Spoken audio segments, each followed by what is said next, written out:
Arr, grog. Peter here.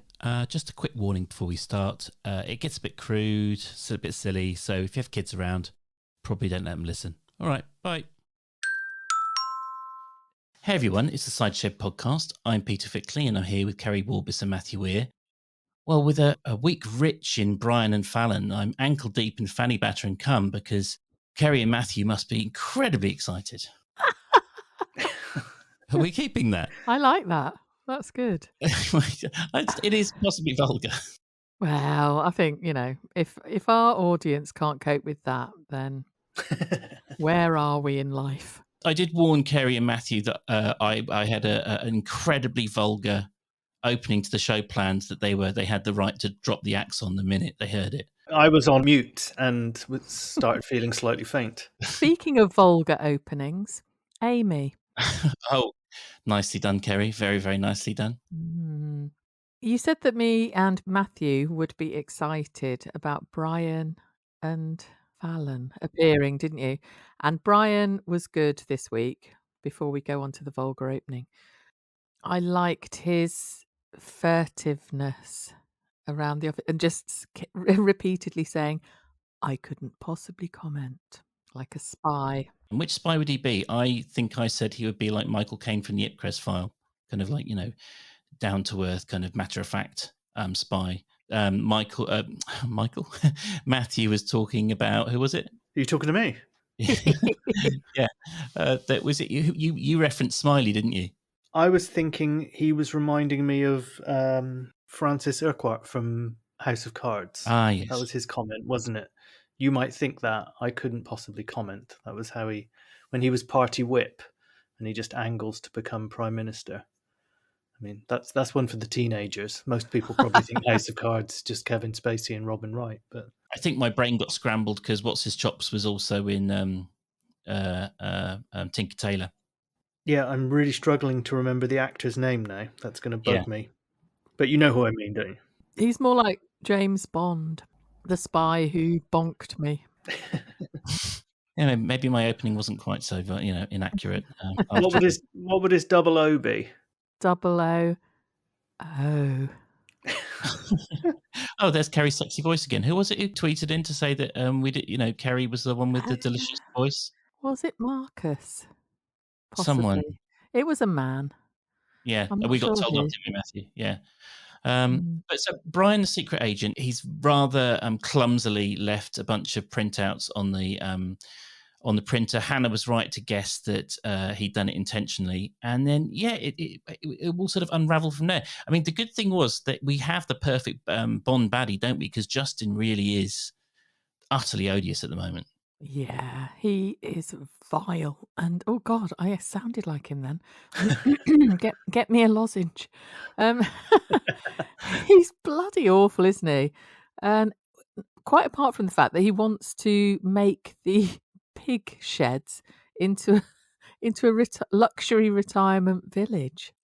Also, didn't one of his ideas, which seems completely moot in an age of working from home, is to turn some of the sheds into office space and remote working hubs. I was like, who the hell is going to go to pay to work in a hub or a shed when they could easily do it at home? I don't really see that as an option. I think you'll find that was Glenda Belcher's idea. Well, that's his odd job, isn't it, Glenda Belcher? She has a little hat that she can spin around. So when Brian gets out of hand at the BL group, he'll just go, Belcher, and she'll just throw a little pork pie hat or a bowler hat that will kind of cut his head off. You've also got to factor in the fact that a commute to Ambridge will crush any reasonable, worker. So it's, as a remote working hub, it really is remote. I think 20 minutes it can take to drive to Ambridge. Well, most people will be canoeing down the Am now that it's navigable, won't they? Is it navigable? I don't know. Hot debate on Twitter about the navigability. Is that a word? Of the Am. It's a word now. Or whether he just had the boat dropped into the river from a lorry or a crane or something. Well, it was carefully cleaned up, wasn't it? Because Phoebe said to him, you can't have been doing it up here. People would have noticed. And it was like, yeah, that's why nobody mentioned it, because it'd been in dry dock somewhere. Yeah, I did find that a bit weird. The arrival of a boat on the Am and nobody noticed it happening.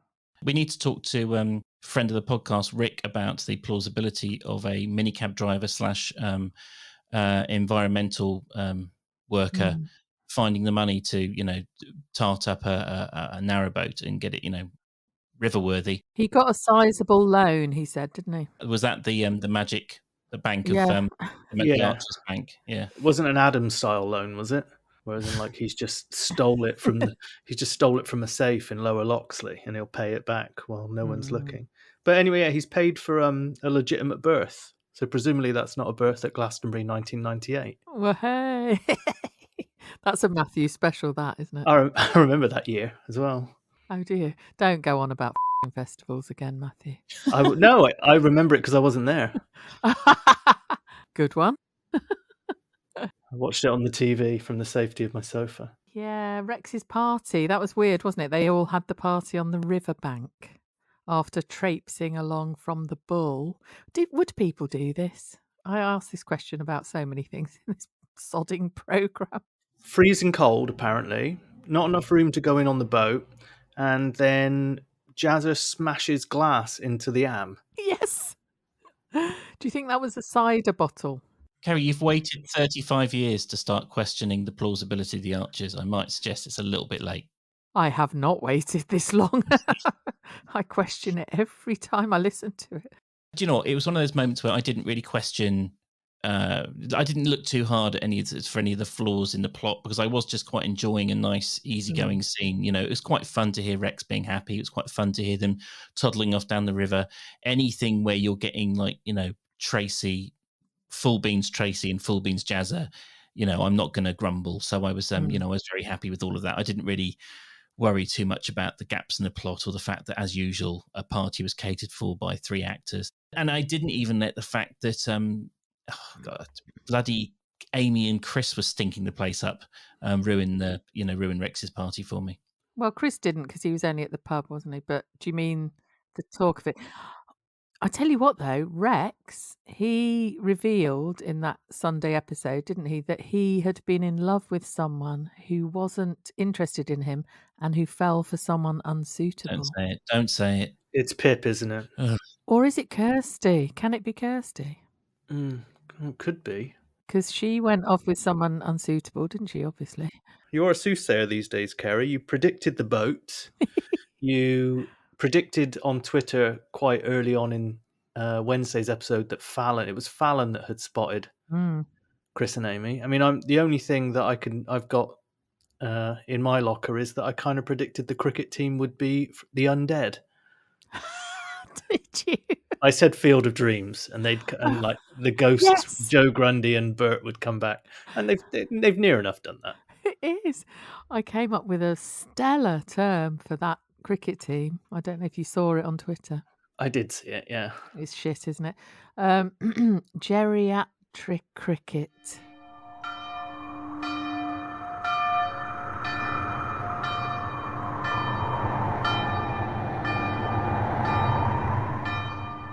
Have you still got that tolling bell and tumbleweed? Please deploy it. Yeah, absolutely. Yeah. What do you think of this idea, though? Like, who's going to be on this? Because they're not going to discriminate. So Leonard's up for it. Who else are they going to get then? If they're going to get women, they invented a few other people, didn't they? There's some set of twins that they mentioned. Yeah, what were they called? From Beechwood, the Granger twins or something. Yeah. Something like that, wasn't it? Thin as rakes. Apparently, Jazzer said. So apparently, I mean, that must be who gives Richard Thwaite his Reiki massage. Oh, God, Matthew. Oh, okay. Keri, you've set the standard now, and Matthew's determined to keep it. Amazing. Wouldn't Joy be a good cricketer? Yes, she should be doing it, or at least doing the lunches. But how do you feel about these kind of off-mic characters, or these kind of like referred to characters? Like, I never liked Two Phones, or I never liked I don't like Molly Button. I don't like not hearing Molly Button. I'd rather we just pretend, we just accept that there are other villages and we don't hear about them. There's always the odd chance they will pop up, won't they? I I mean, before everyone goes nuts at us, it was the Gleason twins, not the Granger. Just in well case we done. have a legal action from the Granger twins, who aren't thin as rakes and don't go jogging together. They're a right bunch of lard asses that live in Cleveland. Well, I knew it began with G. There were loads of G names, like Glenda Belcher, who we've mentioned already. Then there Yep. was Barbara Gladstone Yeah. and Greta Barbstone, Belinda Groucher, and Jeffrey Ballbag. Do you think Leonard's going to talk Peggy into joining the cricket team? Oh, God, can you imagine? That pause was me just trying to wrap my head around it. You know, I know. You're shit, Tony. You always have been. Get Radio Borsetshire to commentate on it. You know, coming slowly up to the crease, Peggy Woolley. That was good. She'll be here in 5 minutes. Yes. Sorry, Matthew. Copyright. That was very much an impersonation of Matthew's impersonation of Peggy Woolley. Yeah, Peggy, Jill. Talking of impersonations of people doing impersonations, just to drag us back. Yeah. Have you realised now that what we had to listen to earlier in the week, like we've been quite hard on the actor that plays Amy. Mm. And what we had to deal with this week when Amy was trying to cover her tracks was the actor playing Amy pretending to be bad at acting while she was covering up her story. Yes. So it was kind of like Amyception. It was like, I've really got to go.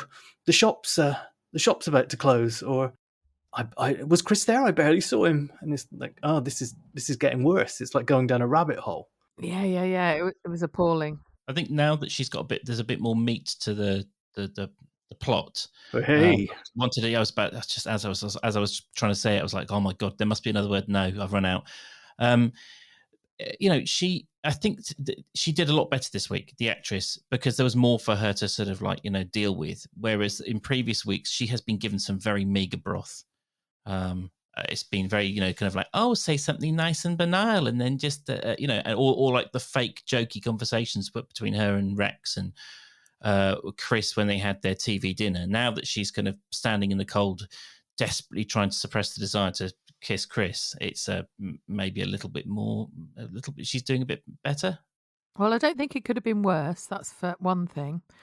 The next thing is she keeps repeatedly sort of going ooh, ooh, ooh, in my head. That's what she sounds like. I know what you mean. A siren. And then everything is in question form with her, isn't it? Like doubtful question. Exactly, Matthew. Thank you. Oh, I can't abide her, basically. Oof. The character. I've never met the actress or actor. No, but you know what I mean, though. I mean, it's not like it's not a kind of. I mean, your detestation of Adam is complete. It's like every single facet of the character, his representation, the whole thing has driven you balmy for years. But like Amy, it's the character, it's the way she's portrayed, it's the whole lot. Yeah, it is. It is.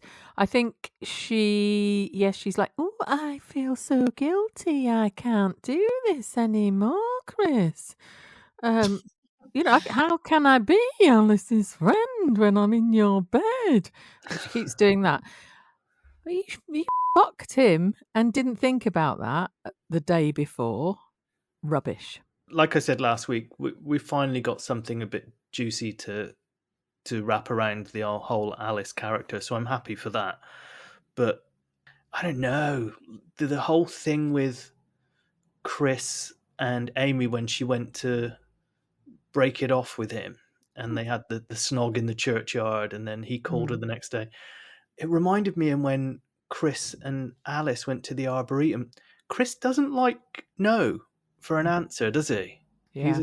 From women, he's a little bit odd like that. Yeah, there's a weird tone in his voice as well sometimes, isn't there? Yeah, like it's my right, basically. I wonder if they're setting something up there. He was kind of mansplaining to Amy why she absolutely should just do everything he wanted because it was really very convenient to him. And then he also said to Fallon, didn't he? He's like, I've been so lonely recently. It's like, oh, that's your justification for why you've ended up in bed with someone is you're a bit lonely and you recognize your loneliness, but you're still sort of apparently sort of weak in the face of it. You can't sort of. Yeah, I think it's all a bit hollow and I think it's a rebound thing and a bit desperate and it's going to all end in tears where those two don't end up together. They regret everything and have lost friends over it. Yeah.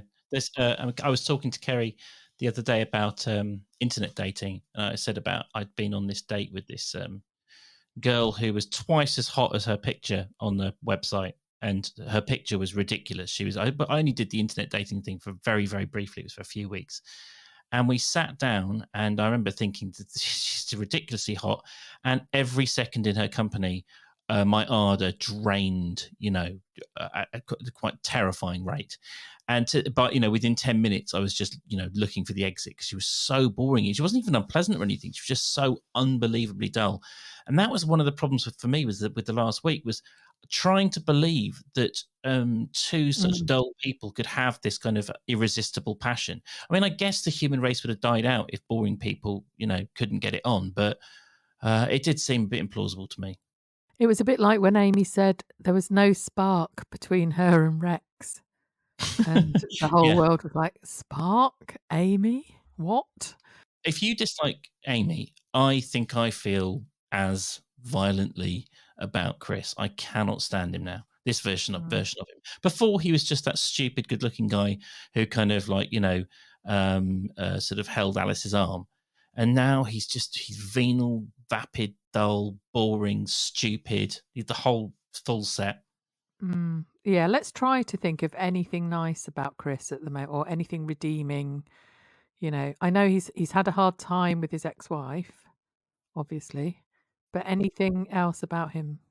Well, I went out on a limb last week and said they hadn't really done anything wrong, but since Chris is now saying that as if like someone's pulling a cord in his back every time something happens, like in 16 years' time, Martha's going to be getting dragged out of Underwoods by the security guard with pick and mix falling out of her pocket, and he'll just be there going, "She didn't do anything wrong."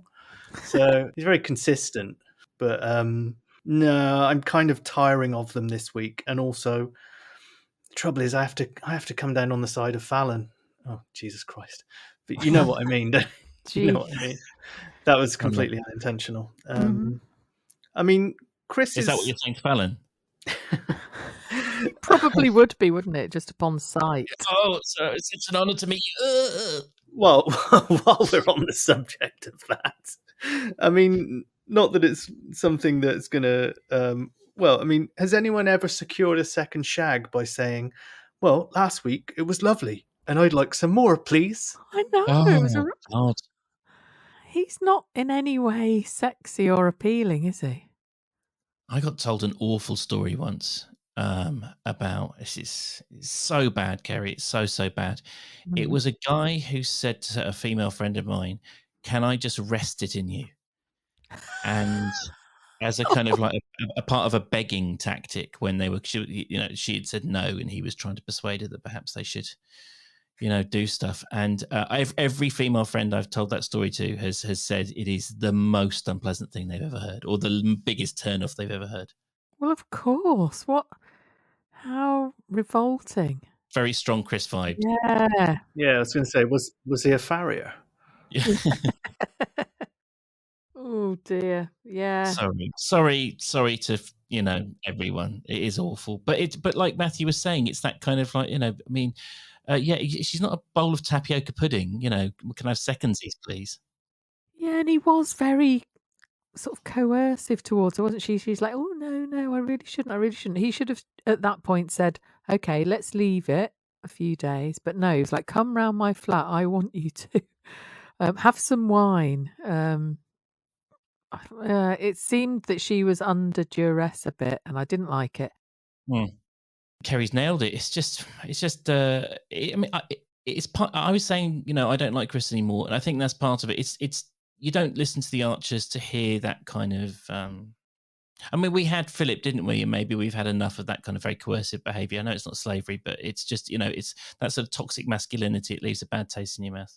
Yeah, and I think the point with Chris is, unless it is some foreshadowing, which I said it might be, they don't seem to be suggesting that he was doing anything wrong. I mean, he certainly doesn't think so. Like, he's blamed loneliness for... All right, he's saying that's why he's dating Amy, but I felt like he has, if he hadn't pushed for it, they would have taken this step back sooner. It's just that he keeps being very forceful about it. I think he's not going to be able to stay away, is he? I don't think. No. If they hadn't been caught by Fallon, they would have just carried on.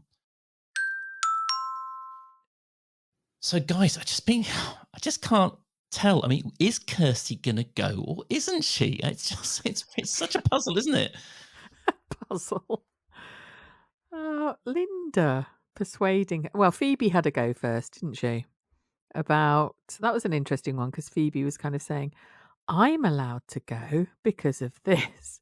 You are not allowed to go because you belong here." She was actually partway through the paperwork for going to Bulgaria, wasn't she? So she must have actually really quite wanted to go. And she referenced the Mike Tucker chat that Phoebe and Mike had, where she said that was where when he was pretty much. You remember I said a couple of weeks ago it didn't seem right that he'd been bigging up selling Ambridge to her, and at the same time she was thinking the polar opposite. Yeah, I didn't buy Linda's speech, really. Did you? I'm a famously awkward and difficult to get along with person, Kirsty, just like you. So, it was damning faint praise, wasn't it? Yeah, and just sort of, look, these snowdrops are marvellous. You won't get those in Bulgaria. Oh, and people like us, we don't give up. We've got to carry on. Carry on living in this village where Kirsty doesn't really feel very happy. I think someone in the writer's room was madly in love with their partner, and their partner is now an ex. They were dumped, and they came from Plovdiv because there's been so much shit talking of Plovdiv in the last week. One thing that doesn't happen in Plovdiv is getting blamed for your ex-husband being a slaver, or be the person, or be famous for being the person that can't hold on to a man, or have to stare at your ex-fiance and also someone who you shared a tragic bereavement with, have twins right close to you while you're still trying to deal with the fallout of it. Give it 6 months, Peter. Have you seen Plovdiv, by the way? No. It's absolutely beautiful. Yeah, the worst thing about this was, all for the purposes of a Sean Dyche joke, I looked up Lokomotiv Plovdiv to see who the local football team is, and Google keeps sending me their scores now. So I'm kind of in... How are they doing, Matthew? Oh, they're stuck in 8th in the table. They're going nowhere. I mean, they won... A bit like Bristol Rovers. Yeah, they won 1-0 against Lokomotiv... Zarko Zelo last Friday. But yeah, I mean, it's just the other teams around them are on the same point. But do have a look at Plovdiv, everybody, boys and girls. And it's absolutely stunning. And they do have the Roman amphitheatre outdoor place that Kirsty mentioned, that they still have operas there. It sounds so much better than Ambridge. There is no way that Ambridge is as beautiful as Plovdiv. That amphitheatre was actually built by Roman, Tracy's ex. Sorry, I threw in a polite chuckle there. Just it was on the spot. Come on, a pity chuckle. No, it does look really nice. I quite want to go there, to be honest. I had to look today. I thought I've never been to Bulgaria. There is a certain amount of kind of I don't know what the right word is, but sort of I don't know, Cold War fallout, and you'll know about this, Keri, obviously with your background, but sort of Cold War fallout snobbery towards kind of Eastern European, a kind of like an idea it's this kind of grey, sort of featureless, humourless place, and completely, obviously, as soon as you think about it, it's complete nonsense. But like when my friend who was from Romania, and I started to research, it's like, oh my god, Romania is amazing, it's unbelievably beautiful. Also, Croatia appearing as a kind of tourist destination. For years, people are like, wouldn't even imagine how beautiful Croatia was. And of course, now it just reveals the kind of small-mindedness. Yes. But I mean, that part, when it was still Yugoslavia, Croatia, that was the place where people who had more money than people who went to Spain went, wasn't it? Yeah. That was the real luxury holiday of the 70s and the 80s. I don't know, I briefly dated a Bulgarian. I remember her going home for the holidays, and some of the photos she sent from where they live were absolutely amazing. What, of herself? Anyway, moving on. Oh dear. So where were we? Kirsty. Kirsty, positive. So she's obviously staying. That's that's definitely happening. Are we pleased about it? I mean, I just hope we can. I hope as part of the unspoken pact with the listener, having heard her torture herself and go backwards and forwards and listen to all this advice as to whether to go or stay, we can now just put all. Is this a way of cleansing the palate and sort of like resetting Kirsty so she can just get on with her life? We don't have to constantly listen to her being miserable. Now she's got to arm wrestle with Kate for the job, and then she'll end up with Rex. But that's just all nonsense as well, isn't it? Because Rex basically said he was going to fix it so that she would get the job, and he even like brought Phoebe in on that, and they were like, obviously we're going to have to f*** your mum over, but that doesn't matter. And then they told her on the spot you'll get the job before she was like, no, I'm going to Plovdiv. Do you think maybe Rex and Kirsty are destined for each other? Because Rex is just lovely, really, and Kirsty needs a lovely one. They would become Kex. Yes. I can imagine, getting your keks off. I can imagine them, having good, like I can believe, unlike Amy and Chris, I can believe that sort of a passion igniting there. Yeah, Rex would be a sensitive lover, wouldn't he? Well, they're falling into the same category of being just really nice people who are slightly unlucky in love, aren't they? So, slightly. Yeah. Yes. Well, yeah, Kirsty's had a rough old time of it.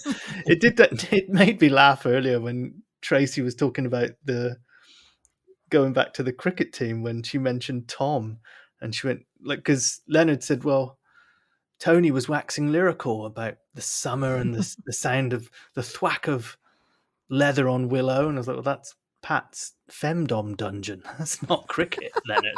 You've misread it. But then she was like, well, Tracy said maybe he'll be better than his son, Tom Archer. He just stared at me. And I just had this vision of Tom just staring blankly, thinking sausages. Tracy's kind of spelling out how they're going to bat their way to victory over Darrington. Tracy is the exact opposite of Tom, isn't she? Like if you got up and down, Tracy and Tom are the diametric opposites personality-wise. There was that scene you said before, Keri, that if Amy's lines were delivered by anyone else, they would be funnier. They would have life in them. And there was that thing earlier in the week where it was Tracy, Rex. I think it was in Sunday's episode in The Bull.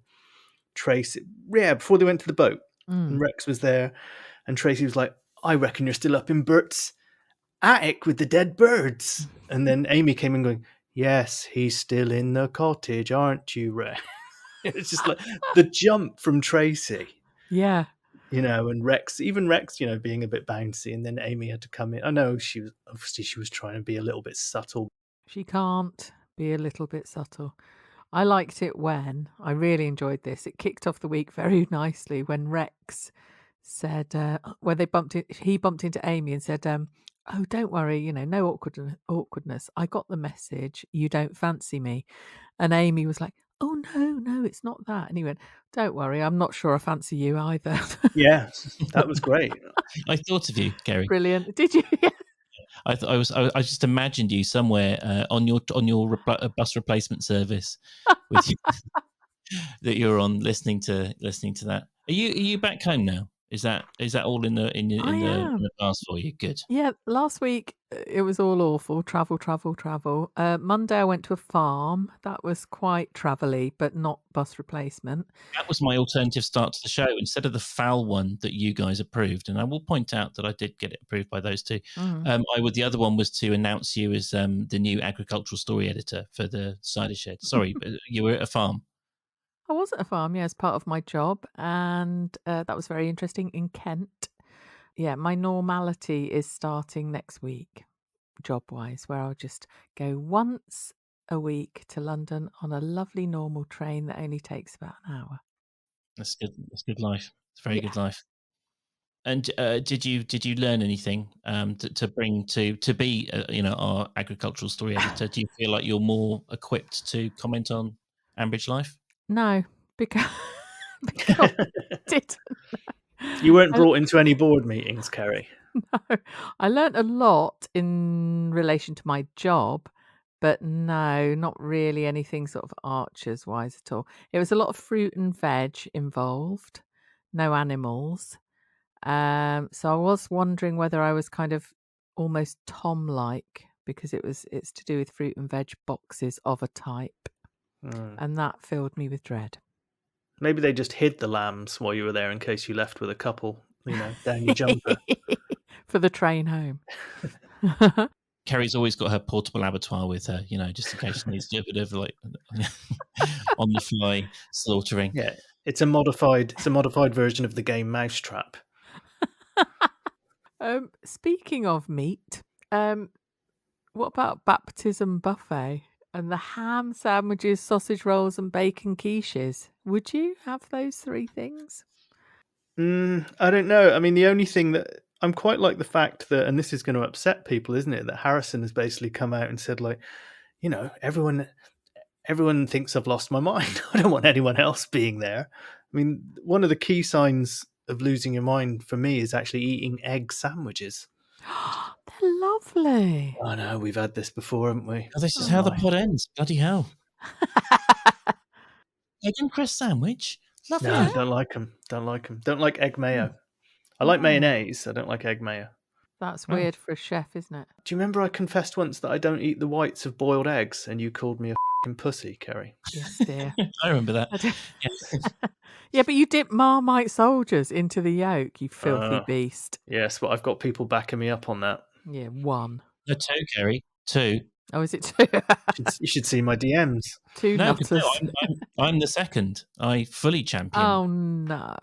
Well, I have Marmite with everything. I accidentally had some Marmite with honey earlier on today. It was absolutely lovely. I mean, when we were that little bit of pancake chat on Tuesday night, pancake chat. Someone, one of the listeners. Oh God, I can't remember who it was. Sorry. I do know who it was, but I just I'm forgetting how to pronounce their name. But they said that they had Marmite chili and cheese. Was it? Was it Titian? Yes, that's it. Yeah, I thought so. Yeah. Oh, that was a rank list. That was. Well, their list of savoury pancakes. Yes. I don't know. I think you should always have a bit of a balance on Pancake Day. Speaking of which, they mentioned that there'd been a pancake race in the Archers, didn't they? So yet another event in the village that everyone went to. Sounds absolutely exhausting living in Ambridge, just the amount of stuff you're guilted into. 15, there's a fair every 5 minutes, 12 pantomimes and village plays. Cricket bloody matches. Yeah. There's pretty much a church service every other day as well. It's awful. I wouldn't, I'm glad I only listened to it rather than have to actually live there. I think Lee is conspicuous in by his absence in not being roped into the whole cricket team because he's buff and fit, isn't he? And he even trained them up in that boot camp. And enthusiastic. Yes, yeah, very enthusiastic. I miss him. Yeah, come back. Well, the famous cider shed curse is still in full effect on all of our, except for Tracy. She's she's very much in full effect. So maybe there's a slight lag. So maybe I am looking forward to. I was actually thinking, obviously Ryan has always done a fantastic job playing Lee, but I do feel like I think I mentioned this before that Lee got off to. In fact, on the show with Ryan, Ryan did say to us like, how had we converted from being super anti-Lee into being big Lee fans? And I'm not saying that we're going to go on the same journey with Amy, but it is possible because that as part of the kind of. They're doing a lot of heavy lifting to get this plot off the ground, and maybe now that it's settled and she's a bit more kind of re-established in the village, there'll be more space for the kind of character to fill out and her be a bit more interesting, or I can hope so anyway, because they managed that with Lee quite well, didn't they? Yeah, I'll try to bear that in mind and be generous in the coming weeks. No, I'm not trying to be overly positive. No, you're right. It's possible, isn't it? Yeah. Hey, it was nice to hear Leonard though. Oh God, he's a prince, isn't he? Oh, we haven't had someone on the show in a while, one of the actors, and maybe Leonard, because we've had all the young ones so far, haven't we? Yeah. Maybe we need a bit of an older, someone with a bit more experience to have a chat to. And he's like that, me calling him one of the young ones. He's at my age. Didn't Ryan say that? Get one of the older, more established characters on, just for a kind of a change of pace. I think he did say that. So if anyone wants to suggest an older character that they think we should get on, I mean, maybe one of the ones we absolutely, not Peggy, because I don't think Matthew will be able to contain himself. But I don't think you'd be able to stop yourself doing impressions of her, Peter. No, I know it's like everyone's impersonation of Arnold Schwarzenegger. Everyone does the impersonation of the impersonation. I do my impersonation of you, as you heard earlier on. Oh, you Tony, you absolute gobshite. That's what you. That's my impersonation of your impersonation. But who should we get on? Please get in touch. DM us on Twitter. Keri, where do they go to for that? I'd quite like Neil, to be honest. Yeah, I know Neil would be fantastic. Yeah, and also he's been in the show for ages. That's something we haven't really tapped into. The only thing with Neil is just don't give him any bad news when he's on air, because he freaks right out, doesn't he? What? Yeah. I mean, like doing that this week. Yeah, what? Like, I looked at Hannah was like, "Did you have a nice, relaxing time in the Cotswolds?" Yeah, it was nice. Went to the spa. Went for a walk.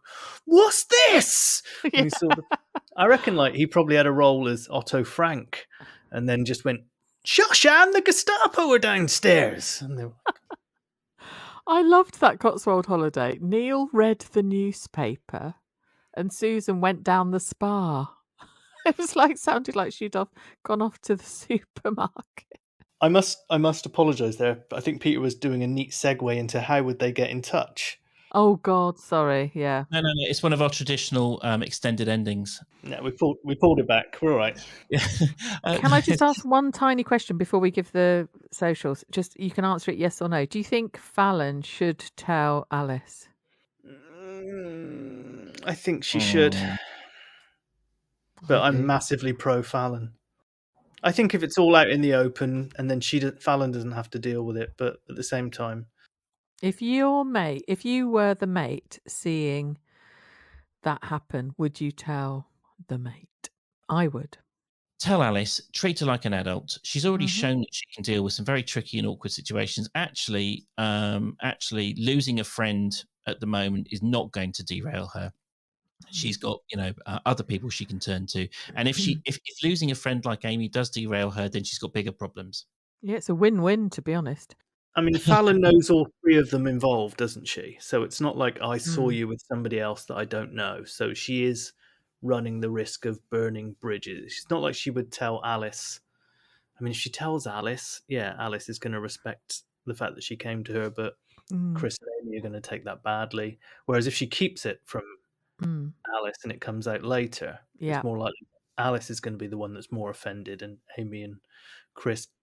It's far more likely to damage and possibly cause Alice to have a relapse if it's all kept secret and then comes out later. I agree. And she'll think, you all knew for this month or 2 months or whatever, and nobody told me. That would send you off. If they tell her now, it can be done in a fairly gentle way. I don't think she's going to be that bothered about Chris doing anything anyway. She doesn't want Chris. It's not about that. They could broach it in an adult way and just say, look, we have got feelings for each other. Can we just sort of talk about whether it is over between you and Chris, and this is, fair game, if you like, rather than all this sneaking about. Yeah, I mean, I always judge this against the most nuclear version of this that I ever knew of, which was a colleague of mine went on a stag weekend somewhere overseas, witnessed the fact that the groom-to-be cheated, and kept it to himself until the wedding, and his conscience wouldn't hold it in anymore, and told the bride. Oh, on the wedding? Yeah, on the wedding day. And how did that go down then? Well, it might have been on the actual wedding weekend. And did the wedding go ahead? I think it still went ahead, but it was pretty brutal, as far as I know, in terms of losing friends. Wow, yeah, there you go. No, so I mean, I think that Amy. The only reason I mention that is the Amy, Chris, Alice thing. Obviously, Alice has her issues, but other than that, I think I I like being confided in, and not telling somebody something else for the benefit of their own good. But I don't think this falls into that category. Keri, I agree with you. I think that Alice might actually be quite cool with it if she's told in the right way. I don't think she's. I mean, when I say cool with it, I don't mean celebratory. I just mean she might sort of go, oh, because like I said a few weeks ago, if you dump someone, you accept. You're basically saying to someone, I am almost instructing you to go and find someone else. I found you. I found you worthy of my love. So the idea that you won't go and find someone else who feels the same way is is stupid. So I think that yes, it might be hurtful, but she might be, if she's on this journey of self-discovery, she might actually say to herself, well, better it is someone lovely like Amy, who I also love, and it'll be hurtful, but I'll get over it. And I think I can almost still see it. I can almost see it coming with them both in tears, and then her saying, "And you were there for me in the park with those bottles of vodka." And you don't find the way he tells you what to do in bed the whole time unattractive? No, I never. Has he ever described your sexual technique as lovely? Do you know what? I do think Alice will be there'll be a sense of relief that Chris has moved on. I truly think that.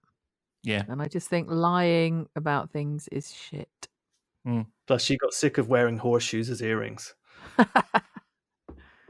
If someone wants to lie to us about horseshoe earrings on Twitter, Keri, what address do they get to? What a neat segue. Our Twitter I can't even be bothered. No, I like it. Our Twitter account, come and join us there, is @thecidershed_pod. Matthew, for any Facebook-related horseshoe chat?